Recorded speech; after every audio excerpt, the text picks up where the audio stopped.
Any business that starts out, they don't look to recoup their money in the first year, right? All you're looking to do is break even. Okay, yeah. All right, and not even in the first year. Realistically, with any business plan, by the third, well, depending upon the size of the business and what the business is, 6 to 9 months, let me make enough money so that the creditors don't take my store back or whatever. For sure. So realistically, if you're doing okay, if you can break even or even lose very little in the first 3 years, you're good. But your plan should be by year 4 and year 5, you're starting to earn some revenue. Right? So realistically, let's since you want to talk about the States, let's talk about somebody like Jay-Z, the brand, not the artist, the brand. Okay. We know Jay-Z is the brand now, right? But in 88, 87, Jay-Z was Sean Corey Carter trying to hang on with Jazzo, right? Now do the math. 88 to 96 in a country that has infrastructure for live music performance, has video, and has radio. 88 to 96.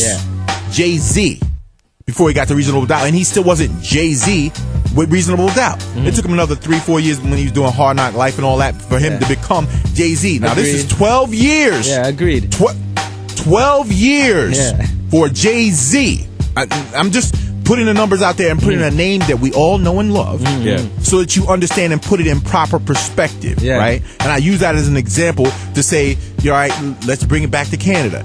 Chaos, his first album or first record came out, 92, 93, when he put out his first single. His album didn't come out to like 2000 something, right? His first album.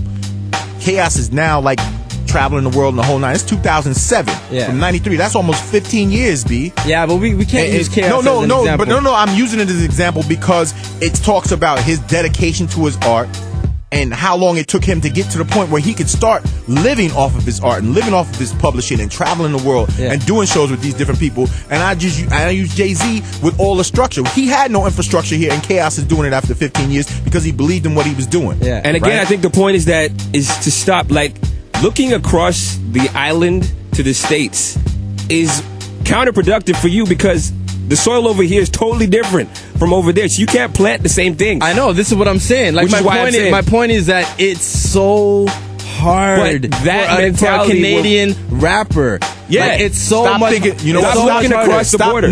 Stop thinking about recouping your money in the first year. You have to believe in this enough to take a loss in the beginning and find some victory in that loss. Okay, I agree with that. And if you go out and you're selling these mixtapes and you say, man, I'm trying to make my money back, you're going to lose. But I'm even saying, like, I'm questioning if even in a 5-year plan, if you can even do it. Has anybody tried a 5-year plan to do that? Not only that, man, but nobody's tried it. Nobody's set up a plan. People are just throwing a plate of spaghetti against the wall and seeing what sticks. And then when it doesn't stick immediately, they quit. Again, the BET Bible. I think I put some records out. People know my name a little bit around here, so I should be signed. No, dog, you have a very Toronto-centric view because the kid in Moose Jaw, Saskatchewan could care less what you're doing. The kid in Cape Breton, Nova Scotia could care less what you're doing because he doesn't hear you, right? So how do you figure out the plan your work so you can work your plan, man? Seriously. Like, all right, I want to put out a mixtape, but what am I going to do with that mixtape? What is the end game to that? All right, I put out a mixtape, then what? And part of the reason, again, artist development. A guy might get a hot record, let's say, and I'm going to use him as an example, Daytona. Everybody liked that Dial Tone record. Hell yeah. Hot record, right? People like that record. Crazy record. Just shot the video. Big shout out to Tona. Just shot the video, but how long was the record out? Maybe a month and a half. No. 2 months. Be realistic. How long was it playing on Flow? It was out for a minute. B. No. Before Christmas?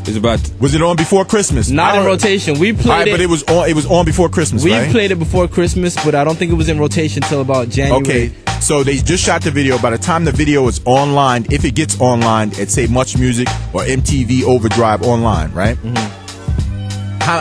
Let's say with all the video submissions they get, that it's another month and a half, maybe 2 months before they say, all right, we're going to put Daytona's video on. Now, that song has been playing almost 4 months at radio. If it plays that long, you know the life of a record at radio. Yeah, I know. Unless you're that dude, the life is short.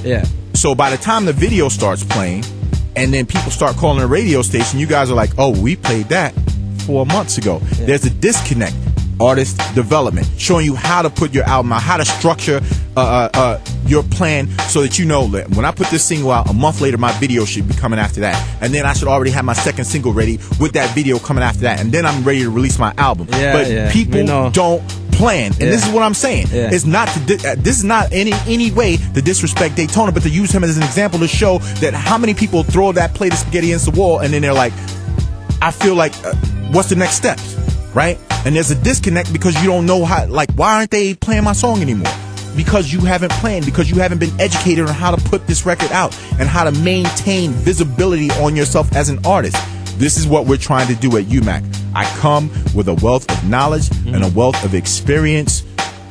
Like in the words of my man, Steady B, use me. Yeah. You dig what I'm saying? www.umac.ca. You cannot complain if you are not in the game. And guess what? I answer my own emails. So when you write, it's not somebody, you know, some intern answering them and giving you some form letter. It's me. What's the email? Will, WILL at umac.ca. The math? You need the math? So you can do the knowledge? Sure. Do you need the math? They need the math. In Toronto, 416-916-2874. Right. For all of you international and outside of the greater Toronto area, that's 1-416-916-2874. And on that note, perfect timing. We are out, and this has probably been like the most like frustrating because there's so much I still want to talk about. But no, we hardly covered anything. Hey, we but wanted you know to what? go. You know what though? Yeah.